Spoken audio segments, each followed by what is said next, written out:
ಬಾಯಾರಿದ ಚಕೋರ ಪಕ್ಷಿ ಚಂದ್ರನನ್ನು ಮಾತ್ರ ಬಯಸುತ್ತೆ ಹೊರತು ಅದು ಚಂದ್ರನ ಉತ್ಪತ್ತಿ ಸ್ಥಾನವಾದಂತಹ ಕ್ಷೀರ ಸಾಗರವನ್ನ ಅದು ಬಯಸೋದಿಲ್ಲ. ದಶರಥ ಮಹಾರಾಜನ ಆಸ್ಥಾನದಲ್ಲಿರುವಂತಹ ಕುಲಪುರೋಹಿತರು ವಸಿಷ್ಠರು ಮಕ್ಕಳೇ. ಆ ವಸಿಷ್ಠರ ಆದೇಶದಂತೆ ಅಭಿಷೇಕಕ್ಕೆ ಅಗತ್ಯವಾದ ಸರಂಜಾಮುಗಳನ್ನ ಸಿದ್ಧಪಡಿಸುವುದರಲ್ಲಿ ಎಲ್ಲರೂ ಕೂಡ ನಿರತರಾದ್ರು. ಮಂಥರೆ ಎನ್ನುವಳು ತನ್ನ ಮನಸ್ಸಿನಲ್ಲಿ ಕುಟಿಲವಾದಂತಹ ಬುದ್ಧಿಯನ್ನ ಹೊಂದಿದ್ಲು. ಈಕೆಯು ಕೈಕೇಯಿಯ ದಾಸಿ ಕೂಡ ಆಗಿದ್ಲು.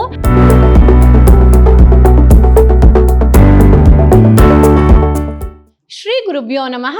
ಹರಿಃ ಓಂ. ಭವತಾಂ ಸರ್ವೇಷಾಮಪಿ ತೃತೀಯ ಷಾಣ್ಮಾಸಿಕ ಸಂಸ್ಕೃತ ಕಕ್ಷ್ಯಾಂ ಪ್ರತಿ ಸ್ವಾಗತಂ. ಮಮ ನಾಮ ಭಾರತಿ.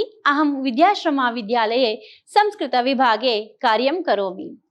ಪ್ರಿಯ ವಿದ್ಯಾರ್ಥಿಗಳೇ, ಮೈಸೂರು ವಿಶ್ವವಿದ್ಯಾನಿಲಯದ ವ್ಯಾಪ್ತಿಗೆ ಸಂಬಂಧಪಟ್ಟಂತಹ ತೃತೀಯ ಸೆಮಿಸ್ಟರ್ ಬಿಕಾಂ ವಿದ್ಯಾರ್ಥಿಗಳಿಗೆ ತೃತೀಯ ಸೆಮಿಸ್ಟರ್ ಸಂಸ್ಕೃತ ತರಗತಿಗೆ ಆತ್ಮೀಯ ಸ್ವಾಗತ. ಪ್ರಿಯ ವಿದ್ಯಾರ್ಥಿಗಳೇ, ನೀವು ಹಿಂದಿನ ತರಗತಿಯಲ್ಲಿ ಚಂಪೂ ರಾಮಾಯಣದ ಅಯೋಧ್ಯಾಕಾಂಡದ ಮೊದಲನೇ ದಿನದ ಪಾಠವನ್ನ ತಿಳ್ಕೊಂಡಿದ್ರಿ. ಇಂದು ನಾನು ಎರಡನೆಯ ದಿನದ ಪಾಠವನ್ನ ಪ್ರಾರಂಭ ಮಾಡ್ತೇನೆ. ಬನ್ನಿ ವಿದ್ಯಾರ್ಥಿಗಳೇ, ಇಂದಿನ ದಿನದ ಪಾಠದಲ್ಲಿ ಏನೆಲ್ಲ ವಿಚಾರಗಳಿದೆ ಅನ್ನೋದನ್ನ ತಿಳ್ಕೊಳ್ಳೋಣ. ಪುರತಃ ಗಚ್ಚಾಮಃ. ಪ್ರಿಯ ವಿದ್ಯಾರ್ಥಿಗಳೇ, ಹಿಂದಿನ ದಿನದ ತರಗತಿಯಲ್ಲಿ ಎಲ್ಲಿವರೆಗೆ ಪಾಠವನ್ನ ಕೇಳ್ಕೊಂಡಿದ್ರಿ ಎನ್ನುವಂತಹ ಒಂದು ಪಕ್ಷಿ ನೋಟವನ್ನ ನೋಡಿ ಇಂದಿನ ತರಗತಿಯನ್ನ ಪ್ರಾರಂಭ ಮಾಡ್ತೇನೆ. ಹಿಂದಿನ ತರಗತಿಯಲ್ಲಿ ನೀವು ಚಂಪೂ ರಾಮಾಯಣದ ಕರ್ತೃವಾದಂತಹ ಭೋಜರಾಜನ ಕವಿಕೃತಿ ಪರಿಚಯದ ವಿಚಾರವನ್ನ ತಿಳ್ಕೊಂಡ್ರಿ. ಅದಾದ ನಂತರ ಕಥೆ ಪ್ರಾರಂಭ ಆಗುತ್ತೆ. ಅಯೋಧ್ಯೆಯ ರಾಜ ದಶರಥ ಮಹಾರಾಜ, ಆತನಿಗೆ 3 ಜನ ಪತ್ನಿಯರು ಹಾಗೂ 4 ಜನ ಮಕ್ಕಳು. 3 ಜನ ಪತ್ನಿಯರು ಬಂದು ಕೌಸಲ್ಯ, ಸುಮಿತ್ರಾ ಹಾಗೂ ಕೈಕೇಯಿ.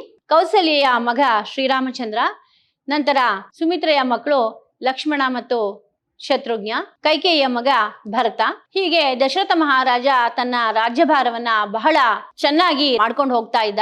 ಎಲ್ಲಾ ಪ್ರಜೆಗಳು ಬಹಳ ಸಂತೋಷವಾಗಿ ಕಾಲವನ್ನ ಕಳೀತಾ ಇದ್ರು. ಹೀಗೆ ಇರುವಾಗ ಒಮ್ಮೆ ದಶರಥ ಮಹಾರಾಜನಿಗೆ ಅನ್ಸುತ್ತೆ, ಮುಪ್ಪು ಅನ್ನೋದು ಎಲ್ಲರಿಗೂ ಕೂಡ, ಮಾನವನಾಗಿ ಹುಟ್ಟಿದ ಮೇಲೆ ಎಲ್ಲರಿಗೂ ಕೂಡ ಬರುವಂತದ್ದು, ಅದನ್ನ ಯಾರು ಕೂಡ ತಪ್ಸೋಕ್ಕಾಗಲ್ಲ. ಹಾಗಾಗಿ ನನಗೂ ಕೂಡ ಮುಪ್ಪು ಅನ್ನೋದು ತೊಡೆಯೇರಿ ಕುಳಿತಿರೋದ್ರಿಂದ ತನ್ನ ಮಗನಾದಂತಹ ಶ್ರೀರಾಮಚಂದ್ರನಿಗೆ ಸಕಲ ಭೂಭಾರವನ್ನು ಹೊರಲು ಶಕ್ತಿ ಇರುವಂತಹ ತ್ರಿಲೋಕದ ಒಡೆಯನಾಗಿರುವ ದೈವ ಸ್ವರೂಪಿಯಾಗಿರುವಂತಹ ಶ್ರೀರಾಮಚಂದ್ರನಿಗೆ ನಾನು ಪಟ್ಟಾಭಿಷೇಕವನ್ನ ಮಾಡ್ತೀನಿ ಅಂತ ಹೇಳಿ ತನ್ನ ಎಲ್ಲಾ ಮಂತ್ರಿಗಳನ್ನ ಹಾಗೂ ನಗರದಲ್ಲಿರುವಂತಹ ಒಳ್ಳೆಯ ಬುದ್ಧಿವಂತರಾದಂತಹ ಹಿರಿಯ ನಾಗರಿಕರನ್ನೆಲ್ಲ ಸೇರಿಸಿ ಒಂದು ಸಭೆಯನ್ನ ಮಾಡಿ ವಿಚಾರವನ್ನ ತಿಳಿಸ್ತಾನೆ. ಈ ವಿಚಾರವನ್ನ ಕೇಳಿದಂತಹ ಆ ಎಲ್ಲ ಜನರು ಕೂಡ ಬಹಳ ಸಂತೋಷವನ್ನ ವ್ಯಕ್ತಪಡಿಸ್ತಾರೆ. ಹೇಗಪ್ಪ ವ್ಯಕ್ತಪಡಿಸ್ತಾರೆ ಅಂದ್ರೆ, ಮೇಘಗಳ ಗರ್ಜನೆ ಆದಾಗ ಮಯೂರಗಳು ಹೇಗೆ ಕೇಕಾಧ್ವನಿಯಿಂದ ಬಹಳ ತಮ್ಮ ರೆಕ್ಕೆಯನ್ನ ಬಿಚ್ಕೊಂಡು ಸಂತೋಷವಾಗಿ ಕುಣಿದು ಕುಪ್ಪಳಿಸಿ ಕೇಕಾಧ್ವನಿಯನ್ನು ಮಾಡುತ್ತೋ, ಅದೇ ರೀತಿಯಲ್ಲಿ ಎಲ್ಲ ಜನರು ಶ್ರೀರಾಮಚಂದ್ರ ರಾಜ ಆಗ್ತಾನೆ, ಆತನಿಗೆ ರಾಜ್ಯ ಪಟ್ಟಾಭಿಷೇಕ ಆಗುತ್ತೆ ಎನ್ನುವಂತಹ ವಿಚಾರವನ್ನ ಕೇಳಿ ಬಹಳ ಸಂತೋಷದಿಂದ ಎಲ್ಲರೂ ಕೂಡ ಕಲಕಲ ಧ್ವನಿಯನ್ನ ಮಾಡ್ತಾರೆ. ಅದು ದಿಗಂತದವರೆಗೂ ಕೇಳಿಸುವಷ್ಟು ಶಬ್ದವನ್ನ ಮಾಡ್ತಾರೆ. ಎಲ್ಲರಿಗೂ ಬಹಳ ಸಂತೋಷ ಆಗುತ್ತೆ. ಅದರಿಂದ ಎಲ್ಲರಿಗೂ ಕೂಡ ಕಣ್ಣಿನಿಂದ ಆನಂದ ಬಾಷ್ಪ ಕೂಡ ಬರುತ್ತೆ. ಆ ಆನಂದ ಬಾಷ್ಪ ಯಾವ ರೀತಿಯಲ್ಲಿ ಇರುತ್ತಪ್ಪ ಅಂದ್ರೆ, ಶ್ರೀರಾಮಚಂದ್ರನ ಪಟ್ಟಾಭಿಷೇಕವನ್ನ ನೋಡಲು ಹಿಂದೆ ಎಲ್ಲರೂ ಕೂಡ ಮುಖವನ್ನ ತೊಳೆದು ಸಿದ್ಧರಾಗಿದ್ದಾರೋ ಎನ್ನುವಂತಿತ್ತು ಅಂತ ಭೋಜರಾಜ ವರ್ಣನೆಯನ್ನ ಮಾಡಿದ್ದಾನೆ. ಮೂಲತಃ ವಾಲ್ಮೀಕಿಗಳು ಬರೆದಿರುವಂತಹ ರಾಮಾಯಣದಿಂದ ಸ್ಫೂರ್ತಿಯನ್ನ ಪಡೆದಂತಹ ಭೋಜರಾಜನು ತನ್ನದೇ ಆದ ರೀತಿಯಲ್ಲಿ ವರ್ಣನೆಯನ್ನ ಮಾಡ್ತಾ ಹೋಗ್ತಾನೆ ಮಕ್ಕಳೇ. ಅನಂತರ ಮುಂದೆ ನೋಡೋಣ ಇಂದಿನ ಪಾಠ. ರಾಜಾಪಿತೇಶಾಂ ಸಂಪಸ್ಯಮಾನ ಮಹೋತ್ಸವೋ ಉತ್ಸುಕ ಜನ ಸಂಪರ್ಧ ಜನಿಷ್ಯಮಾಣ ರಜೋ ರಾಜಿಪಾತಪರಿ ಜಿಹೀರ್ಷಯೇವ ರೋಮಾಂಚ ಪ್ರಪಂಚೇನ ಕಂಚುಕಿತಾಂಗಾನಾಂ ಪ್ರಮಾಣಾತೀತಾಂ ಪ್ರೀತಿಂ ಪ್ರಪನ್ನಾನಾಂ ಹರ್ಷ ಪ್ರಕರ್ಷೇಣ ದ್ವಿಗುಣೀಕೃತ ಮಾನಂದ ಮಂತರ್ನಿಯಮ್ಯ ಸುಮಂತ್ರ ಪ್ರಮುಖ ಮಂತ್ರಿ ಮುಖ್ಯಾನೇವ ಮಾಚಖ್ಯೋ. ಈ ರೀತಿಯಾಗಿ ಜನರಿಗೆ ಹೇಳಿದಾಗ ಎಲ್ಲರಿಗೂ ಬಹಳ ಸಂತೋಷ ಉಂಟಾಗುತ್ತೆ. ಜೊತೆಗೆ ದಶರಥ ಮಹಾರಾಜ ಹೇಳಿರ್ತಾನೆ, ನನ್ನ ಹಿರಿಯರು ಯಾವ ರೀತಿಯಲ್ಲಿ ಒಳ್ಳೆಯ ಶುಭ ಕಾರ್ಯಗಳನ್ನ ಮಾಡಿ ಧರ್ಮ ಕಾರ್ಯಗಳನ್ನ ಮಾಡಿ ಹೇಗೆ ದೈವತ್ವವನ್ನ ಹೊಂದಿದ್ರೋ, ಅದೇ ರೀತಿಯಲ್ಲಿ ನಾನು ಕೂಡ ವೃದ್ಧಾಪ್ಯವನ್ನ ಹೊಂದಿರೋದ್ರಿಂದ ನಾನು ನನ್ನ ರಾಜ್ಯಭಾರವನ್ನ ಶ್ರೀರಾಮನಿಗೆ ವಹಿಸ್ತೀನಿ ಅಂತ ಹೇಳಿದ ಮಾತನ್ನ ಕೇಳಿ ಎಲ್ಲರಿಗೂ ಬಹಳ ಸಂತೋಷ ಆಯ್ತು. ಅದಾದ ನಂತರ ಮುಂದೆ ನಡೆಯುವ ರಾಮನ ಪಟ್ಟಾಭಿಷೇಕ ಮಹೋತ್ಸವದಂದು ಅಪಾರ ಜನಸಮೂಹ ಸೇರಿರುವುದರಿಂದ ದಟ್ಟವಾದ ಧೂಳು ಮೇಲೇಳುತ್ತದೆ. ಸಾಮಾನ್ಯವಾಗಿ ಎಲ್ಲಿ ಜನಗಳು ಜಾಸ್ತಿ ಇರ್ತಾರೋ ಅಲ್ಲಿ ಧೂಳು ಮೇಲೇಳುತ್ತೆ. ಅದರಿಂದ ತಮ್ಮ ಶರೀರವನ್ನ ರಕ್ಷಿಸಿಕೊಳ್ಳಲು ರೋಮಾಂಚನವೆಂಬ ಕವಚವನ್ನ ಧರಿಸಿಕೊಳ್ಳುತ್ತಿರುವರೋ ಎಂಬಂತೆ ಅತ್ಯಂತ ಹರ್ಷಿತರಾದ ಜನಸಮೂಹವನ್ನು ಕಂಡು ರಾಜನಾದ ದಶರಥನಿಗೂ ಅಪಾರ ಸಂತೋಷ ಉಂಟಾಯಿತು. ಆ ಜನಗಳ ಸಂತೋಷ ಪಡ್ತಾ ಇರೋದನ್ನ ನೋಡಿ ರಾಜ ದಶರಥ ಮಹಾರಾಜನಿಗೂ ಬಹಳ ಸಂತೋಷ ಉಂಟಾಯ್ತಂತೆ. ರಾಮ ರಾಜ ಆಗ್ತಾನೆ ಅಂದ್ರೆ ಜನಗಳಲ್ಲಿ ಇಷ್ಟೊಂದು ಹರ್ಷೋಲ್ಲಾಸ ಇದೆಯಲ್ಲ ಅಂತ ದಶರಥ ಮಹಾರಾಜನಿಗೂ ಬಹಳ ಸಂತೋಷ ಆಗುತ್ತೆ. ಅಷ್ಟು ಸಂಭ್ರಮ ಪಡ್ತಾ ಇರ್ತಾರೆ. ಆದರೂ ತನ್ನ ಹರ್ಷಾತಿರೇಕವನ್ನ ನಿಗ್ರಹಿಸಿಕೊಂಡ ಅವನು ಸುಮಂತ್ರ ಮೊದಲಾದ ಮಂತ್ರಿಗಳನ್ನು ಉದ್ದೇಶಿಸಿ ಈ ರೀತಿ ಹೇಳ್ತಾನೆ. ತನ್ನ ಮಂತ್ರಿಯಾದಂತಹ ಸುಮಂತ್ರ ಮೊದಲಾದ ಮಂತ್ರಿಗಳನ್ನ ಉದ್ದೇಶಿಸಿ ಏನ್ ಹೇಳ್ತಾನೆ ಅನ್ನೋದನ್ನ ನೋಡೋಣ ಮಕ್ಕಳೇ. ಪುರತಃ ಗಚ್ಚಾಮಹ ಆಖ್ಯಾನ ಪ್ರಕಾರಮೇವಾಹ. ಯಾವ ರೀತಿಯಲ್ಲಿ ಏನ್ ಹೇಳ್ದ ಸುಮಂತ್ರನಿಗೆ ದಶರಥ ಮಹಾರಾಜ ಅಂತ ಏನ್ ಹೇಳ್ತಾನೆ ನೋಡೋಣ. ಅಸ್ಮಾನನಾಶ್ರಿತ ತಪೋವನ ಭೂಮಿ ಭಾಗ ನುನ್ಮುಚ್ಯ ಮಾರ್ಗ ಪರಿಪಾಲನ ಜಾಗರೂಕಾನ್ ಅಮ್ಲಾನ ಮೌಢ್ಯ ಮಚಿರಾದವಲಂಬ ರಾಮಮೇವಂ ವಿದಃ ಕಥಮುದೇತಿ ಜನಾನುರಾಗಃ ತೇಪಿ ನಿಯಮಿತಿ ನಿಜ ಮನೋರಥಾಯ ದಶರಥಾಯ ಸವಿನಯಮೇವಂ ವ್ಯಜಿಜ್ಞಪನ್. ನಂತರ ದಶರಥ ಮಹಾರಾಜ ಹೇಳ್ತಾನೆ, ವಾನಪ್ರಸ್ಥ ಆಶ್ರಮವನ್ನು ಸ್ವೀಕರಿಸಿ ನಾನು ಇನ್ನೂ ತಪೋವನಕ್ಕೆ ತೆರಳಿಲ್ಲ. ನಾನು ವಾನಪ್ರಸ್ಥಾಶ್ರಮವನ್ನ ಆಶ್ರಯಿಸಿ ಇನ್ನೂ ತಪೋವನಕ್ಕೆ ಇನ್ನು ಹೊರಟೇ ಇಲ್ಲ. ಪ್ರಜೆಗಳನ್ನು ಯೋಗ್ಯ ರೀತಿಯಲ್ಲಿ ರಕ್ಷಿಸುತ್ತಿರುವೆ. ಪ್ರಜೆಗಳನ್ನೆಲ್ಲ ನಾನು ಚೆನ್ನಾಗೇ ನೋಡ್ಕೋತಾ ಇದ್ದೀನಿ. ನಾನು ಇನ್ನು ವಾನಪ್ರಸ್ಥಾಶ್ರಮಕ್ಕೂ ಕೂಡ ಹೊರಟಿಲ್ಲ. ಹಾಗಿದ್ದರೂ ನನ್ನನ್ನು ಬಿಟ್ಟು ಇನ್ನು ಬಾಲಾವಸ್ಥೆಯ ಮುಗ್ಧತೆಯನ್ನು ಹೊಂದಿರುವಂತಹ ರಾಮನ ಮೇಲೆ ಇಷ್ಟು ಶೀಘ್ರವಾಗಿ ಜನರ ಅಪಾರ ಪ್ರೀತಿಯು ಹೇಗೆ ತಾನೇ ಉಂಟಾಗಿರುವುದು? ಅಲ್ಲಿ ಹೇಳ್ತಾ ಇದ್ದಾನೆ ದಶರಥ ಮಹಾರಾಜ, ನಾನು ಇನ್ನು ವಾನಪ್ರಸ್ಥಾಶ್ರಮಕ್ಕೆ ಹೊರಟಿಲ್ಲ.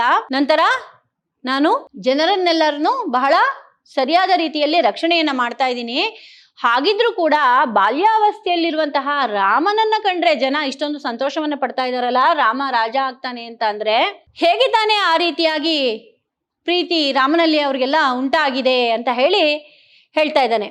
ಈ ಮಂತ್ರಿಗಳು ಸಹ ರಾಮನಿಗೆ ಪಟ್ಟಾಭಿಷೇಕವನ್ನು ಮಾಡಬೇಕೆಂದು ದೃಢ ನಿಶ್ಚಯವನ್ನು ಮಾಡಿಕೊಂಡಿರುವಂತಹ ದಶರಥನನ್ನು ಕುರಿತು ವಿನಯಪೂರ್ವಕವಾಗಿ ಈ ರೀತಿ ವಿಜ್ಞಾಪಿಸಿಕೊಂಡ್ರು. ಅನಂತರ ಯಾವಾಗ ದಶರಥ ಮಹಾರಾಜ ಮಂತ್ರಿಗಳನ್ನ ಈ ರೀತಿ ಕೇಳಿದಾಗ ಸುಮಂತ್ರ ಮುಂತಾದ ಮಂತ್ರಿಗಳನ್ನ ಅವರು ಯಾವ ರೀತಿಯಲ್ಲಿ ವಿನಂತಿಸ್ಕೊಳ್ತಾರಪ್ಪ ದಶರಥ ಮಹಾರಾಜಂಗೆ ಅನ್ನೋದನ್ನ ಮುಂದೆ ನೋಡೋಣ ಮಕ್ಕಳೇ. ಮೇವಂ ವಿಧಂ ಕಥಮುದೇತಿ ಜನಾನುರಾಗ. ಇವೆಲ್ಲವೂ ಕೂಡ ನಿಮ್ಗೆ ಆನೋಟೇಷನ್ಗೆ ಬರುವಂತಹ ಪ್ರಶ್ನೆಗಳು ಮತ್ತು ಶ್ಲೋಕಕ್ಕೆ ತಾತ್ಪರ್ಯವನ್ನ ಕೂಡ ಬರೆಯಕ್ಕೆ ಕೊಡಬಹುದು. ಬಹಳ ಮುಖ್ಯವಾಗಿರುವಂತಹ ಶ್ಲೋಕ ಮಕ್ಕಳೇ. ಅರ್ಥ ಆಯ್ತಾ? ಮುಂದೆ ಮಂತ್ರಿಗಳು ಏನಂತ ವಿನಯಪೂರ್ವಕವಾಗಿ ದಶರಥ ಮಹಾರಾಜನಿಗೆ ವಿಜ್ಞಾಪಿಸ್ಕೊಳ್ತಾರೆ ಅನ್ನೋದನ್ನ ನೋಡೋಣ. ವಿಜ್ಞಾಪನ ಮೇವಾಹ ದೇವೇ ಸ್ಥಿತೇಪಿ ತನಯಂ ತವ ರಾಮ ಭದ್ರಂ ಲೋಕಃ ಸ್ವಯಂ ಭಜತು ನಾಮ ಕಿಮತ್ರ ಚಿತ್ರಂ ಚಂದ್ರಂ ವಿನಾ ತದುಪಲಂಬ ನ ಹೇತು ಭೂತಂ ಕ್ಷೀರೋದಮಾಶ್ರಯತಿ ಕಿಂ ತ್ರಿಷಿತಶ್ಚಕೋರಃ. ನಂತರ ಅವ್ರು ಹೇಳ್ತಾರೆ, ಎಷ್ಟು ಸುಂದರವಾಗಿದೆ ಮಕ್ಕಳೇ ವರ್ಣನೆ. ಹೇಳ್ತೇನೆ, ದೊರೆಯೇ, ನೀನಿರುವಾಗಲೂ ಸಹ ಪ್ರಜೆಗಳು ನಿನ್ನ ಪುತ್ರನಾದ ರಾಮಭದ್ರನನ್ನು ಅಪೇಕ್ಷಿಸುತ್ತಿರುವರು. ನೀನಿರುವಾಗ್ಲೇ ಜನರೆಲ್ಲರೂ ನಿನ್ನ ಮಗನಾದಂತಹ ರಾಮನನ್ನ ಅಪೇಕ್ಷಿಸ್ತಾ ಇದ್ದಾರೆ. ಇದರಲ್ಲಿ ಆಶ್ಚರ್ಯವೇನಿದೆ? ಇದರಲ್ಲಿ ಆಶ್ಚರ್ಯವಾದ್ರೂ ಏನಿದೆ? ಬಾಯಾರಿದ ಚಕೋರ ಪಕ್ಷಿಯು ಚಂದ್ರನನ್ನು ಬಯಸುತ್ತದೆಯೇ ಹೊರತು ಆ ಚಂದ್ರನಿಗೆ ಉತ್ಪತ್ತಿ ಸ್ಥಾನವಾದಂತಹ ಕ್ಷೀರಸಾಗರವನ್ನ ಬಯಸುವುದೇನು? ಎಷ್ಟು ಸುಂದರವಾದಂತಹ ಉದಾಹರಣೆ ನೋಡಿ ಮಕ್ಕಳೇ. ಬಾಯಾರಿದಂತಹ ಚಕೋರ ಪಕ್ಷಿಯು ಚಂದ್ರನನ್ನ ಬಯಸುತ್ತದೆ ಹೊರತು ಆ ಚಂದ್ರನಿಗೆ ಉತ್ಪತ್ತಿ ಸ್ಥಾನವಾಗಿರುವಂತಹ ಕ್ಷೀರಸಾಗರವನ್ನ ಬಯಸೋದಿಲ್ಲ ಎನ್ನುವಂತಹ ಸುಂದರ ವರ್ಣನೆಯನ್ನ ಮಾಡಿದ್ದಾರೆ. ಸರಿ ಅಲ್ವಾ ಮಕ್ಕಳೇ? ಬಾಯಾರಿದ ಚಕೋರ ಪಕ್ಷಿ ಚಂದ್ರನನ್ನು ಮಾತ್ರ ಬಯಸುತ್ತೆ ಹೊರತು ಅದು ಚಂದ್ರನ ಉತ್ಪತ್ತಿ ಸ್ಥಾನವಾದಂತಹ ಕ್ಷೀರ ಸಾಗರವನ್ನ ಅದು ಬಯಸೋದಿಲ್ಲ. ಈ ರೀತಿಯಾಗಿ ದಶರಥ ಮಹಾರಾಜನ್ಗೆ ಹೇಳ್ತಾರೆ. ಕ್ಷೀರೋದಮಾಶ್ರಯತಿ ಕಿಂ ತ್ರಿಷಿತಶ್ಚಕೋರಃ. ಇದು ಕೂಡ ನಿಮ್ಗೆ ಆನೋಟೇಷನ್ಗೆ ಬರುವಂತಹ ಒಂದು ವಾಕ್ಯ ಆಗುತ್ತೆ. ಈ ಶ್ಲೋಕ ಕೂಡ ಪರೀಕ್ಷಾ ಉದ್ದೇಶದಿಂದ ಬಹಳ ಮುಖ್ಯ ಮಕ್ಕಳೇ. ಮುಂದೆ ತದನಂತರಂ ತೇತ್ವರೆ ತತ್ಪರಸ್ಥ ಸ್ವವಿಧಾಂ ವೈರಿಷ್ಠಸ್ಯ ವಸಿಷ್ಠಸ್ಯ ಶಾಸನಾದ ಅಭಿಷೇಕ ಉಪಕರಣ ಹರಣಾಯ ಸಾಮಾತ್ಯ ಪೌರವರ್ಗ. ಅನಂತರ ಅಮಾತ್ಯರು ಮತ್ತು ಪುರಜನರು ತತ್ವಶಾಸ್ತ್ರವನ್ನು ಬಲ್ಲವರಲ್ಲಿ ಶ್ರೇಷ್ಠರಾದ ವಸಿಷ್ಠರ ಆದೇಶದಂತೆ ಅಭಿಷೇಕಕ್ಕೆ ಅಗತ್ಯವಾದ ಸರಂಜಾಮುಗಳನ್ನು ಸಿದ್ಧಪಡಿಸುವುದರಲ್ಲಿ ನಿರತರಾದರು. ನಂತರ ಯಾವಾಗ ಶ್ರೀರಾಮನಿಗೆ ಪಟ್ಟಾಭಿಷೇಕವನ್ನ ಮಾಡಬೇಕು ಅಂತ ಎಲ್ಲರೂ ಕೂಡ ಇಚ್ಛೆ ಪಟ್ಟರೋ ಆಗ ಅದಕ್ಕೆ ಸಂಬಂಧಪಟ್ಟಂತಹ ಎಲ್ಲ ಅಮಾತ್ಯರು, ಪುರುಜನರು, ತತ್ವಶಾಸ್ತ್ರವನ್ನು ಬಲ್ಲಂತಹ ಶ್ರೇಷ್ಠರಾದಂತಹ ವಸಿಷ್ಠರು, ದಶರಥ ಮಹಾರಾಜನ ಆಸ್ಥಾನದಲ್ಲಿರುವಂತಹ ಕುಲಪುರೋಹಿತರು ವಸಿಷ್ಠರು ಮಕ್ಕಳೇ. ಆ ವಸಿಷ್ಠರ ಆದೇಶದಂತೆ ಅಭಿಷೇಕಕ್ಕೆ ಅಗತ್ಯವಾದ ಸರಂಜಾಮುಗಳನ್ನ ಸಿದ್ಧಪಡಿಸುವುದರಲ್ಲಿ ಎಲ್ಲರೂ ಕೂಡ ನಿರತರಾದ್ರು. ಮುಂದೆ ಅನಂತರ ವೃತ್ತ ಅಂತಮಃ ಆಹೂಯ ರಾಮಂ ವಿನಯಾಭಿರಾಮಂ ಮಾವಿಹಿ ಪ್ರಮೋದ ಪ್ರಭುರೇವ ಮೂಚೆ ತವೋತ್ತಮಾಂಗೆ ಮುಕುಟಂ ವಿಧಾತುಂ ಮಹಾಯತಿಷ್ಯೆ ದಿವಸೇ ಯತಿಪ್ಯೆ. ನಂತರ ಅತ್ಯಂತ ಆನಂದವನ್ನು ಹೊಂದಿದ್ದ ದಶರಥನು ವಿನಯಶಾಲಿಯಾದ ತನ್ನ ಪುತ್ರನಾದಂತಹ ರಾಮನನ್ನ ಕರೆದು ಈ ರೀತಿಯಾಗಿ ಹೇಳ್ತಾನೆ. ನಂತರ ಶ್ರೀರಾಮಚಂದ್ರನನ್ನ ಕರೆಸ್ತಾನೆ. ಯಾರು? ದಶರಥ ಮಹಾರಾಜ ಹೇಳ್ತಾನೆ. ಏನ್ ಹೇಳ್ತಾನಪ್ಪ ಅಂದ್ರೆ, ಶೀಘ್ರದಲ್ಲಿಯೇ ಪುಷ್ಯ ನಕ್ಷತ್ರದ ಶುಭ ದಿನದಂದು ನಿನ್ನ ಶಿರಸ್ಸಿನಲ್ಲಿ ರಾಜಮುಕುಟವನ್ನಿಡಲು ಅಪೇಕ್ಷಿಸುತ್ತೇನೆ. ಏನಂತ ಹೇಳ್ತಾನೆ? ಶೀಘ್ರದಲ್ಲಿಯೇ ಪುಷ್ಯ ನಕ್ಷತ್ರ ಅಂದ್ರೆ ಒಳ್ಳೆಯ ನಕ್ಷತ್ರ ಮಕ್ಕಳೇ. ಅಂತಹ ನಕ್ಷತ್ರದ ದಿನ, ಪುಷ್ಯ ನಕ್ಷತ್ರದ ಶುಭ ದಿನದಂದು ನಿನ್ನ ಶಿರಸ್ಸಿನಲ್ಲಿ ರಾಜಮುಕುಟವನ್ನಿಡಲು ನಾನು ಅಪೇಕ್ಷಿಸುತ್ತೇನೆ. ರಾಜಮುಕುಟವನ್ನ ನಿನ್ನ ತಲೆಯ ಮೇಲೆ ಇಡಲು ಅಪೇಕ್ಷಿಸುತ್ತೇನೆ, ನಿನಗೆ ಪಟ್ಟಾಭಿಷೇಕ ಮಾಡಲು ಬಯಸುತ್ತೇನೆ. ಏನಂತ ಹೇಳ್ತಾನೆ? ಮಗನನ್ನ ಕರೆದು, ರಾಮನನ್ನ ಕರೆದು, ಪುಷ್ಯ ನಕ್ಷತ್ರದ ಒಳ್ಳೆಯ ದಿನದಂದು ನಿನಗೆ ರಾಜಮುಕುಟವನ್ನ ಧರಿಸಲು ನಾನು ಇಷ್ಟಪಡ್ತೇನೆ ಅಂತ ಹೇಳ್ತಾನೆ. ಅಂದ್ರೆ ನಿನಗೆ ಪಟ್ಟಾಭಿಷೇಕವನ್ನ ಮಾಡಲು ನಾನು ಬಯಸುತ್ತೇನೆ ಅಂತ ಹೇಳಿ ರಾಮನಿಗೆ ತಿಳಿಸ್ತಾನೆ. ಮುಂದೆ ಅತ ದಶರಥ ಮನೋರಥಂ ಕೌಸಲ್ಯಾಯೈ ನಿವೇದ್ಯ ಸ್ವಭವನಂ ಉಪಗತಸ್ಯ ರಾಮಸ್ಯ ಭಗವಾನ್ ವಸಿಷ್ಠಃ ಸಂಜಾತ ಕೌತುಕ ಮಂಗಲಂ ನಿರ್ವರ್ತಯಾಮಾಸ. ನಂತರ ರಾಜ ದಶರಥನ ಅಭಿಲಾಷೆಯನ್ನು ತನ್ನ ತಾಯಿಯಾದ ಕೌಸಲ್ಯಗೆ ತಿಳಿಸಿದಂತಹ ರಾಮನು, ದಶರಥ ಮಹಾರಾಜ ಏನ್ ವಿಚಾರವನ್ನ ತಿಳಿಸ್ದ ಆ ವಿಚಾರವನ್ನು ತನ್ನ ತಾಯಿಯಾದಂತಹ ಕೌಸಲ್ಯಗೆ ತಿಳಿಸಿದಂತಹ ರಾಮನು ತನ್ನ ಭವನಕ್ಕೆ ತೆರಳುತ್ತಾನೆ. ಆಗ ಹರ್ಷಿತರಾದ ವಸಿಷ್ಠರು ರಾಮನಿಗೆ ರಕ್ಷಾಸೂತ್ರ ಬಂಧನವೆಂಬ ಮಂಗಳ ವಿಧಿಯನ್ನ ನೆರವೇರಿಸ್ತಾರೆ. ಏನನ್ನ ನೆರವೇರಿಸ್ತಾರೆ? ರಕ್ಷಾಸೂತ್ರ ಬಂಧನವೆಂಬ ಮಂಗಳ ವಿಧಿಯನ್ನ ನೆರವೇರಿಸ್ತಾರೆ. ಯಾರಿಗೆ? ಶ್ರೀರಾಮಚಂದ್ರನಿಗೆ. ನಂತರ ಅಪೂರಯನ್ ಮಂಗಲ ತೂರ್ಯ ಘೋಷೈಹಿ ರಾಶಾವಶಾವಲ್ಲ ಭಕರ್ಣ ತಾಲಾನ್ ಉಜೃಂಭಿತಃ ಕೋಪಿ ಗಿರಾಮ ಭೂಮಿ ಋನ್ಮಸ್ತಕ ಪೌರೆ ಜನಪ್ರಮೋದ. ಆಗ ಉಂಟಾದ ಮಂಗಳ ವಾದ್ಯಗಳ ಶಬ್ದವು ದಿಗಂತವೆಲ್ಲ ವ್ಯಾಪಿಸಿತು. ಆ ಸಮಯದಲ್ಲಿ ಉಂಟಾದಂತಹ ಮಂಗಳ ವಾದ್ಯಗಳ ಶಬ್ದವು ಇಡೀ ದಿಗಂತವೆಲ್ಲ ವ್ಯಾಪಿಸಿತು. ಮಾತಿನಲ್ಲಿ ವರ್ಣಿಸಲಾಗದಂತಹ ಮಹತ್ತರವಾದಂತಹ ನಾಗರಿಕರ ಆನಂದ ಭರಿತ ಧ್ವನಿಯು ಎಲ್ಲೆಡೆಯೂ ಹರಡಿತು. ಎಲ್ಲ ಜನಗಳಿಗೂ ಬಹಳ ಸಂತೋಷ ಆಯಿತು. ಆ ಮಂಗಳ ವಾದ್ಯಗಳ ಧ್ವನಿಯನ್ನ ನೋಡಿ ವರ್ಣಿಸಲಾಗದಂತಹ ಆನಂದ ಭರಿತರಾದಂತಹ ಜನರು ಇನ್ನೂ ಹೆಚ್ಚಿನ ಸಂತೋಷದ ಧ್ವನಿಯನ್ನ ಮಾಡಲು ಪ್ರಾರಂಭ ಮಾಡಿದ್ರು. ಆ ಸಂತೋಷ ಎಲ್ಲ ಕಡೆಯಲ್ಲಿಯೂ ಹರಡಿತು. ಮುಂದೆ ತತ್ರ ಅಲ್ಲಿ ಯಾಮೇ ವಾಹು ನಿಶಿಚರ ಕುಲೋನ್ಮೂಲನೆ ಮೂಲಹೇತುಂ ಯಸ್ಯಾಶ್ಚಿತ್ತಂ ಪ್ರಕೃತಿ ಕುಟಿಲಂ ಗಾತ್ರ ಮಿತ್ರಂ ಬಭೂವ ಅಂಬೋಜಿನ್ಯಾಹ ಶಿಶಿರ ಸರಸಃ ಕಾಸರಿ ವಾಚ್ಯಮಂಬಃ ಕೈಕೇಯ್ಯಾಹ ಸ ಹೃದಯ ಮದಯಂ ಮಂಥರ ನಿರ್ಮಮಂಥ. ಆನಂತರ ರಾವಣ ಮೊದಲಾದ ರಾಕ್ಷಸರ ನಾಶವಾಗಲು ಮೂಲ ಕಾರಣ ಎಂದು ಯಾವ ಮಂಥರೆಯನ್ನ ಹೇಳಲಾಗುತ್ತದೆಯೋ, ಮಂಥರೆಯೇ ಮೂಲ ಕಾರಣಳಾಗ್ತಾಳೆ. ರಾವಣ ಮುಂತಾದಂತಹ ರಾಕ್ಷಸರ ಸಂಹಾರ ಆಗ್ಲಿಕ್ಕೆ ಹೇಳಲಾಗುತ್ತದೆಯೋ ಆಕೆಯ ಮನಸ್ಸು ಶರೀರಕ್ಕನುಗುಣವಾಗಿಯೇ ವಕ್ರತೆಯನ್ನ ಹೊಂದಿತ್ತು. ಈ ಮಂಥರೆ ಎನ್ನುವಳು ತನ್ನ ಮನಸ್ಸಿನಲ್ಲಿ ಕುಟಿಲವಾದಂತಹ ಬುದ್ಧಿಯನ್ನ ಹೊಂದಿದ್ಲು. ಈಕೆಯು ಕೈಕೇಯಿಯ ದಾಸಿ ಕೂಡ ಆಗಿದ್ಲು. ಹಾಗಾಗಿ ಶರೀರದಂತೆಯೇ ಆಕೆಯ ಮನಸ್ಸು ಸಹ ವಿಕಾರವಾಗಿತ್ತು. ಸ್ವಚ್ಛವಾಗಿದ್ದ ಕಮಲ ಸರೋವರವನ್ನು ಪ್ರವೇಶಿಸಿದ ಎಮ್ಮೆಯೊಂದು ಆ ಶುಭ್ರ ನೀರನ್ನ ಕಲುಷಿತಗೊಳಿಸುವಂತೆ ನಿರ್ಮಲವಾದ ಮನಸ್ಸನ್ನು ಹೊಂದಿದ್ದ ಕೈಕೇಯಿಯು ಶುಭ್ರ ಹೃದಯವನ್ನ ಮಂಥರೆಯು ಅಸೂಯೆ ಎಂಬ ರಾಡಿಯನ್ನೇ ಬೆಸಿ ಕಲುಷಿತಗೊಳಿಸಿದಳು. ಈ ಮಂಥರೆ ತಾನು ಏನ್ ಮಾಡಿದ್ಲು ಅಂದ್ರೆ, ಸುಂದರ ಸರೋವರದಂತಿರುವಂತಹ ಕೈಕೇಯಿಯ ಮನಸ್ಸನ್ನ ಹೇಗೆ ಎಮ್ಮೆ ಒಂದು ಶುಭ್ರ ನೀರನ್ನ ಕಲುಷಿತಗೊಳಿಸುತ್ತೋ ಆ ನೀರಿನಲ್ಲಿ ಇಳಿದು ಆ ರೀತಿಯಲ್ಲಿ ಈಕೆಯು ಕೈಕೇಯಿಯ ಮನಸ್ಸನ್ನು, ಸುಂದರವಾದ ಸರೋವರದಂತಿರುವಂತಹ ಮನಸ್ಸನ್ನ ಕಲುಷಿತಗೊಳಿಸಿದ್ಲು. ಯಾವ ರೀತಿಯಲ್ಲಿ ಅನ್ನೋದನ್ನ ನೋಡೋಣ ಮುಂದೆ. ಅಲಗು ಚಲಿತ ಜಂಜಾವತ ನಿಪ್ಪೇಪದೋಷ ದಶ ನಿರಿವ ಕಠೋರಃ ಶೀತಲಾಂಬೋಧ ಪಂಕ್ತ್ಯೋ ಅಪಘೃತ ಜನ ಸೌಖ್ಯಾನ್ ಮಂಥರ ಭೇದ ವಾಕ್ಯಾದಪಿ ಭರತ ಜನನ್ಯಾಂ ಹಂತ ದೌರ್ಜನ್ಯಮಾಸೇತ್.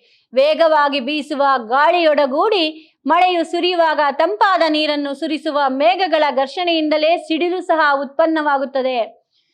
ಮಳೆ ಸುರಿತಿರುವಾಗ ಆ ಮೇಘಗಳ ಘರ್ಜನೆಯಿಂದ ಅಲ್ಲಿ ಸಿಡಿಲು ಕೂಡ ಉಂಟಾಗುತ್ತೆ. ಅಂತಹ ಒಂದು ಪರಿಸ್ಥಿತಿ ಉಂಟಾಯಿತು ಆ ದಶರಥ ಮಹಾರಾಜನ ಆಸ್ಥಾನದಲ್ಲಿ. ಅದೇ ರೀತಿ ಜನರ ಸಂತೋಷವನ್ನು ದೂರೀಕರಿಸುವ ಮಂಥರೆಯ ಮಾತಿನಿಂದಾಗಿ ಕೈಕೇಯಿಯ ಮನಸ್ಸಿನಲ್ಲೂ ಕುಟಿಲತೆಯು ಉತ್ಪನ್ನವಾಯಿತು. ಮಂಥರೆಯ ಮಾತನ್ನ ಕೇಳಿದಂತಹ ಕೈಕೇಯಿಯ ಮನದಲ್ಲಿಯೂ ಕೂಡ ಕುಟಿಲತೆ ಉಂಟಾಯಿತು. ಸುಂದರ ಸರೋವರದಂತಿದ್ದಂತಹ ಕೈಕೇಯಿಯ ಮನಸ್ಸು ಕೂಡ ಕುಟಿಲತೆಯಿಂದ ತುಂಬಿತು. ಭರತನ ತಾಯಿಯಾದ ಕೈಕೇಯಿಯ ಹೃದಯದಲ್ಲಿಯೂ ಇಂತಹ ದುಷ್ಟ ಭಾವನೆಯು ಮೂಡಿತು. ಆ ಮಂಥರೆಯ ಮಾತನ್ನ ಕೇಳಿ ಕೈಕೇಯಿಯ ಮನಸ್ಸಿನಲ್ಲಿಯೂ ಕುಟಿಲತೆ ಉಂಟಾಯಿತು. ಏನ್ ಹೇಳ್ತಾಳೆ ಅವಳು ಮಂಥರೆ? ಹಾಗಾದ್ರೆ ಕೈಕೇಯಿಗೆ ಈಗಾಗಲೇ ನಿಮ್ಗೆ ರಾಮಾಯಣ ಗೊತ್ತಿರೋದ್ರಿಂದ ಮಕ್ಕಳೇ ವಿಚಾರ ತಿಳಿದಿದೆ. ಏನ್ ಹೇಳ್ತಾಳೆ ಮತ್ತೆ ಕೈಕೇಯಿಯ ಮನಸ್ಸು ಯಾಕೆ ಆ ರೀತಿ ಆಯ್ತು ಅನ್ನೋದನ್ನ ನೋಡೋಣ. ಪುರತಃ ಗಚ್ಚಾಮಃ.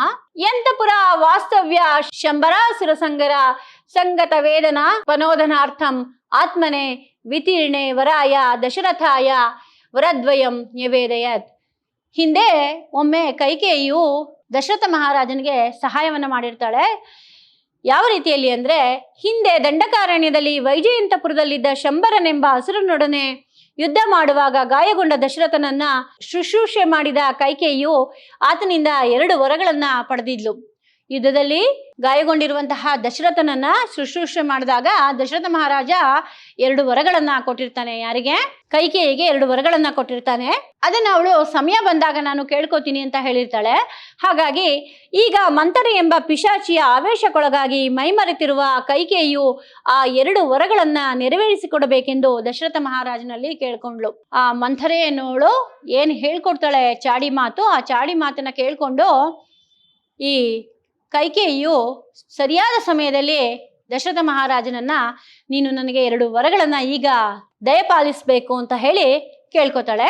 ಮುಂದೆ ವಿಜ್ಞಾಪಿತಸ್ಯ ವರದ್ವಯಸ್ಯ ವಿನಿಯೋಗ ಪ್ರಕಾರಮೇವಾಹ ತಯೋರೇಕಸ್ಯ ಸರಂಭೋ ಭರತಸ್ಯ ಅಭಿಷೇಚನಂ ಅನ್ಯಸ್ಯ ವನ್ಯವೃತ್ಯೈವ ವನೆ ರಾಮಸ್ಯ ವರ್ತನಂ. ಏನ್ ಕೇಳ್ಕೊತಾಳಪ್ಪ ಅಂದ್ರೆ, 1 ವರದಿಂದ ಭರತನಿಗೆ ರಾಜ್ಯಾಭಿಷೇಕವಾಗಬೇಕೆಂದು, 1 ವರದಿಂದ ಭರತನಿಗೆ ರಾಜ್ಯಾಭಿಷೇಕವಾಗಬೇಕೆಂದು, ಮತ್ತೊಂದು ವರದಿಂದ ತಾಪಸ ವೇಷವನ್ನು ಧರಿಸಿ ರಾಮನು ಕಾಡಿಗೆ ಹೋಗಬೇಕೆಂದು ಬಯಸಿದಳು. ಇದನ್ನ ಹೇಳ್ಕೊಟ್ಟಿರೋರು ಯಾರು?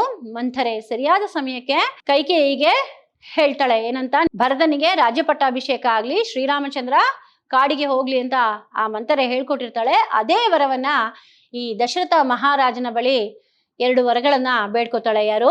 ಕೈಕೇಯಿ ಬೇಡ್ಕೋತಾಳೆ. 1 ವರದಿಂದ ಭರತನಿಗೆ ರಾಜ್ಯಾಭಿಷೇಕವಾಗಬೇಕೆಂದು, ಮತ್ತೊಂದು ವರದಿಂದ ತಾಪಸ ವೇಷವನ್ನು ಧರಿಸಿ ರಾಮನು ಕಾಡಿಗೆ ಹೋಗಬೇಕೆಂದು ಬಯಸ್ತಾಳೆ.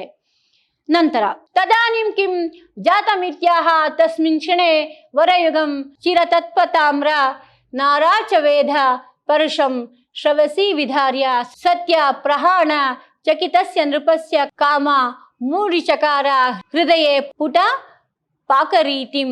ಆ ಕ್ಷಣದಲ್ಲಿಯೇ, ಯಾವಾಗ ದಶರಥ ಮಹಾರಾಜ ಕೈಕೇಯಿ ಈ ರೀತಿ ಹೇಳಿದ್ಲೋ ಆಗ ಆ ಕ್ಷಣದಲ್ಲಿಯೇ ಬಹಳ ಕಾಲ ಕಾಯಿಸಿದ ತೀಕ್ಷ್ಣವಾದ ತುದಿಯುಳ್ಳ ತಾಮ್ರದ ಶಲಾಕೆಯಂತಿರುವ ವರರೂಪವಾದ ಮಾತು ಸತ್ಯಭಂಗವಾಗುವುದೆಂದು ಭೀತನಾದ ರಾಜ ದಶರಥನ ಕಿವಿಯ ಒಳಹೊಕ್ಕು ಹೃದಯವನ್ನ ಪ್ರವೇಶಿಸಿ ಪುಟಪಾಕಕ್ಕಿತ್ತಂತಾಯಿತು. ಇಂತಹ ಒಂದು ಘೋರವಾದಂತಹ ಮಾತನ್ನ ಕೈಕೇಯಿಯಿಂದ ವರ ಕೇಳಲ್ಪಟ್ಟಾಗ ದಶರಥ ಮಹಾರಾಜನಿಗೆ ಬಹಳ ಕಾಲ ಕಾಯಿಸಿ ತೀಕ್ಷ್ಣವಾದ ತುದಿಯುಳ್ಳಂತಹ ತಾಮ್ರದ ಶಲಾಕೆಯಂತಿರುವ ವರರೂಪವಾದ ಮಾತು ಸತ್ಯಭಂಗವಾಗುವುದೆಂದು ಭೀತನಾದ ರಾಜ ದಶರಥನ ಕಿವಿಯ ಒಳಹೊಕ್ಕು ಹೃದಯವನ್ನ ಪ್ರವೇಶಿಸಿತು. ಅಷ್ಟು ನೋವಾಯಿತು ದಶರಥ ಮಹಾರಾಜನಿಗೆ. ಪುಟಪಾಕಕ್ಕಿಟ್ಟಂತಾಯಿತು ಅಂತ ಹೇಳ್ತಾರೆ ನೋಡಿ ಮಕ್ಕಳೇ. ರಾಜನ ಕಿವಿಯ ಮೂಲಕವಾಗಿ ಪ್ರವೇಶಿಸಿದ ತೀಕ್ಷ್ಣ ಮಾತು ಹೃದಯದ ಹೊಳಹೊಕ್ಕು ಹೃದಯವನ್ನು ಅಪಾರವಾಗಿ ದಹಿಸಿತು. ಬಹಳ ನೋವುಂಟಾಯಿತು. ಯಾರಿಗೆ? ದಶರಥ ಮಹಾರಾಜನಿಗೆ. ಮುಂದೆ ತನಯ ವಿರಹ ವಾರ್ತಾ ಮಾತ್ರ ಸಂತಪ್ಯಮಾನಾದತ ದಶರಥ ಚಿತ್ತ ಚೇತನ ನಿರ್ಜಗಾಮ ದವಹುತ ವಹರೋಚಿತ್ ಜ್ವಾಲಾಯ ಲೇಹ್ಯಮಾನ ಜಟಿತಿ ಗಹನ ಗುಲ್ಮ ದುಜ್ಜಿಹಾನ ಮೃಗೀವ. ಅನಂತರ ಕಾಡ್ಗಿಚ್ಚು ಉರಿಯುತ್ತಿರುವ ದಟ್ಟವಾದ ಪೊದೆಯೊಳಗಿದ್ದ ಹೆಣ್ಣು ಜಿಂಕೆಯು ಹೇಗೆ ಪಲಾಯನ ಮಾಡುವುದೋ ಅದೇ ರೀತಿಯಲ್ಲಿ ರಾಮನ ವಿಯೋಗವನ್ನ ಹೊಂದಬೇಕೆಂಬ ಮಾತನ್ನು ಕೇಳಿದೊಡನೆಯೇ ದಶರಥನ ಚೇತನವು ಅವನಿಂದ ದೂರವಾಯಿತು. ರಾಜನು ಮೂರ್ಛಿತನಾದನು. ನೋಡಿ ಮಕ್ಕಳೇ, ದಶರಥ ಮಹಾರಾಜನಿಗೆ ಬಹಳ ಆಘಾತ ಉಂಟಾಗುತ್ತೆ ಕೈಕೇಯಿಯು ಕೇಳ್ಕೊಳ್ಳುವಂತಹ ವರದಿಂದ. ಆಗ ಹೇಗೆ ಕಾಡ್ಗಿಚ್ಚಿನೊಳಗೆ ಸಿಕ್ಕಿರುವಂತಹ ಜಿಂಕೆ ಹೆದರಿ ಪಲಾಯನವನ್ನು ಮಾಡುವಂತೆ ಈತನಲ್ಲಿದ್ದಂತಹ ರಾಮನ ವಿಯೋಗದ ಮಾತನ್ನ ಕೇಳಿದಂತಹ ದಶರಥನ ಚೇತನವು ಕೂಡ ಆತನಿಂದ ದೂರವಾಗುತ್ತೆ. ಅಂದ್ರೆ ಆತನು ಮೂರ್ಛೆಯನ್ನ ಹೊಂದುತ್ತಾನೆ, ಪ್ರಜ್ಞಾಹೀನನಾಗ್ಬಿಡ್ತಾನೆ. ನಂತರ ಅಥ ದಶರಥ ಕಥಮಪಿ ಲಬ್ಧ ಸಂಜ್ಞಃ ಕೈಕೇಯಿಮಭಾಷತ ತತ್ ಪ್ರಕಾರಮೇವಾಹ. ಅನಂತರ ಹೇಗೋ ಜಾಗೃತನಾದ ದಶರಥನು ಕೈಕೇಯಿಯನ್ನು ಕುರಿತು ಈ ರೀತಿ ಹೇಳ್ತಾನೆ. ಈ ಮಾತನ್ನು ಕೇಳಿದಂತಹ ಬಹಳ ನೊಂದಂತಹ ದಶರಥ ಮಹಾರಾಜನು ಕೈಕೇಯಿಯನ್ನ ಕುರಿತು ಹೇಳ್ತಾನೆ. ಏನ್ ಹೇಳ್ತಾನೆ ಅನ್ನೋದನ್ನ ನಾವು ಮುಂದಿನ ತರಗತಿಯಲ್ಲಿ ನೋಡೋಣ ಮಕ್ಕಳೇ. ಇಂದಿನ ದಿನದ ಪಾಠ ಅರ್ಥ ಆಗಿದೆ ಅಂತ ಭಾವಿಸ್ತೇನೆ. ಇಂದಿನ ದಿನದ ಪಾಠದ ಸಾರಾಂಶವನ್ನು ನೋಡೋಣ. ಯಾವಾಗ ಶ್ರೀರಾಮಚಂದ್ರನಿಗೆ ಪಟ್ಟಾಭಿಷೇಕವನ್ನು ಮಾಡಬೇಕು ಅಂತ ಮಂತ್ರಿಗಳು ಮತ್ತು ನಾಗರಿಕರೊಡನೆ ಮಾತನಾಡಿದಾಗ ಎಲ್ಲರೂ ಕೂಡ ಬಹಳ ಸಂತೋಷವನ್ನ ಪಡ್ತಾರೆ. ಅದಾದ ನಂತರ ದಶರಥ ಮಹಾರಾಜನಿಗೆ ಬಹಳ ಆಶ್ಚರ್ಯ ಆಗುತ್ತೆ. ನಾನು ಇನ್ನೂ ವಾನಪ್ರಸ್ಥಾಶ್ರಮಕ್ಕೆ ಹೋಗಿಲ್ಲ, ಆಗ್ಲೇ ಬಾಲ್ಯಾವಸ್ಥೆಯಲ್ಲಿರುವ ರಾಮನನ್ನ ಕಂಡ್ರೆ ಜನ ಇಷ್ಟೊಂದು ಸಂತೋಷ ಪಡ್ತಾರಲ್ಲ ಅಂತ ಅವನಿಗೆ ಆಶ್ಚರ್ಯ ಆಗುತ್ತೆ. ಆತ ತನ್ನ ಮಂತ್ರಿಗಳನ್ನ ಕೇಳ್ತಾನೆ, ಹೇಗೆ ಶ್ರೀರಾಮಚಂದ್ರನ ಮೇಲೆ ಇಷ್ಟೊಂದು ಪ್ರೀತಿ ವಾತ್ಸಲ್ಯ ಬಂತು ಜನಗಳಿಗೆ ಅಂತ. ಆಗ ಎಲ್ಲರೂ ಹೇಳ್ತಾರೆ, ರಾಮನನ್ನ ಕಂಡ್ರೆ ಬಹಳ ಪ್ರೀತಿ ಇದೆ, ಯಾಕೆಂದ್ರೆ ಬಾಯಾರಿದ ಚಕೋರ ಪಕ್ಷಿ ಚಂದ್ರನನ್ನ ಬಯಸುವುದೇ ಹೊರತು ಕ್ಷೀರಸಾಗರವನ್ನಲ್ಲ ಅಂತ ಹೇಳಿ ಉದಾಹರಣೆಯನ್ನ ಹೇಳ್ತಾರೆ. ಆನಂತರ ಪುಷ್ಯ ನಕ್ಷತ್ರದ ದಿನದಂದು ನಿನಗೆ ಪಟ್ಟಾಭಿಷೇಕವನ್ನ ಮಾಡ್ತೀನಿ ಅಂತ ದಶರಥ ಮಹಾರಾಜ ರಾಮನನ್ನ ಕರೆದು ಹೇಳ್ತಾನೆ. ಅನಂತರ ರಾಮ ವಿಚಾರವನ್ನ ತನ್ನ ತಾಯಿಯಾದ ಕೌಸಲ್ಯಗೆ ಹೇಳಿ ತನ್ನ ಭವನಕ್ಕೆ ತಿರುಳುತ್ತಾನೆ. ಅದಾದ ನಂತರ ಈ ವಿಚಾರ ಎಲ್ಲರಿಗೂ ತಿಳಿದಿತ್ತೆ. ಆಗ ಕೈಕೇಯಿಯ ದಾಸಿ ಆದಂತಹ ಮಂಥರೆ ಒಂದು ಕುಟಿಲತೆಯ ಯೋಚನೆಯನ್ನ ಮಾಡ್ತಾಳೆ. ಆಕೆ ಸುಂದರವಾದಂತಹ ನೀರಿಗೆ ಎಮ್ಮೆ ಹೋಗಿ ಹೇಗೆ ಆ ನೀರನ್ನ ಕಲುಷಿತ ಮಾಡುತ್ತೋ ಆ ರೀತಿಯಲ್ಲಿ ಕೈಕೇಯಿಯ ಮನಸ್ಸನ್ನ ಹಾಳು ಮಾಡ್ತಾಳೆ. ಹಿಂದೆ ಯುದ್ಧದಲ್ಲಿ ಕೈಕೇಯಿಯು ದಶರಥ ಮಹಾರಾಜನಿಗೆ ಆತ ಗಾಯಗೊಂಡಾಗ ಶುಶ್ರೂಷೆ ಮಾಡಿರ್ತಾಳೆ. ಆಗ ದಶರಥ ಮಹಾರಾಜ ಹೇಳಿರ್ತಾನೆ, ನೀನು 2 ವರಗಳನ್ನ ಕೇಳ್ಕೊ ಅಂತ ಹೇಳಿ. ಆ ವರವನ್ನ ಈ ಸಮಯದಲ್ಲಿ ಕೇಳಲು ಮಂಥರೆ ಕೈಕೇಯಿಗೆ ಚಾಡಿ ಹೇಳ್ಕೊಡ್ತಾಳೆ. ಆ ವರದಲ್ಲಿ ಮೊದಲನೆಯ ವರವು ತನ್ನ ಮಗನಾದ ಕೈಕೇಯಿಯ ಮಗನಾದಂತಹ ಭರತನಿಗೆ ಪಟ್ಟಾಭಿಷೇಕ ಆಗ್ಬೇಕು ಅಂತಲೂ, 2ನೇ ವರದಲ್ಲಿ ಶ್ರೀರಾಮಚಂದ್ರನು ವನವಾಸಕ್ಕೆ ಹೋಗ್ಬೇಕು ಅಂತ ಹೇಳ್ತಾಳೆ. ಈ ವಿಚಾರವನ್ನ ಕೈಕೇಯಿ ದಶರಥ ಮಹಾರಾಜನಿಗೆ ತಿಳಿಸಿದಾಗ ದಶರಥ ಮಹಾರಾಜನಿಗೆ ಬಹಳ ನೋವು ಉಂಟಾಗುತ್ತೆ. ಆ ನೋವನ್ನ ಅವನಿಗೆ ತಡೆಯಲಾರದೆ ಆತ ಕಾಡ್ಗಿಚ್ಚಿನಲ್ಲಿ ಸಿಕ್ಕಿದಂತಹ ಜಿಂಕೆ ಹೇಗೆ ಅಲ್ಲಿಂದ ತಪ್ಪಿಸ್ಕೊಳ್ಳೋಕೆ ಒದ್ದಾಡುತ್ತೋ ಆ ರೀತಿಯಲ್ಲಿ ಆ ಚೇತನವು ಕೂಡ ಅವನಿಂದ ದೂರ ಹೋಗುತ್ತೆ. ಅಂದ್ರೆ ಆತ ಪ್ರಜ್ಞಾಹೀನನಾಗ್ಬಿಡ್ತಾನೆ. ಅನಂತರ ಹೇಗೋ ತಾನು ಸ್ವಲ್ಪ ಜಾಗೃತನಾಗಿ ಕೈಕೇಯಿಯನ್ನ ಕುರಿತು ಈ ರೀತಿ ಹೇಳ್ತಾನೆ. ಆತನಿಗೆ ಬಹಳ ನೋವು ಉಂಟಾಗುತ್ತೆ. ಯಾರಿಗೆ? ದಶರಥ ಮಹಾರಾಜನಿಗೆ. ಇಷ್ಟು ವಿಚಾರ ಇಂದಿನ ತರಗತಿಯದು ಮಕ್ಕಳೇ. ಹಾಗಾಗಿ ಪಾಠದ ಮುಂದಿನ ವಿಚಾರಗಳನ್ನ ಮುಂದಿನ ತರಗತಿಯಲ್ಲಿ ತಿಳ್ಕೊಳ್ಳೋಣ. ಅಲ್ಲಿಯವರೆಗೂ ಧನ್ಯವಾದ. ಶುಭ ದಿನ.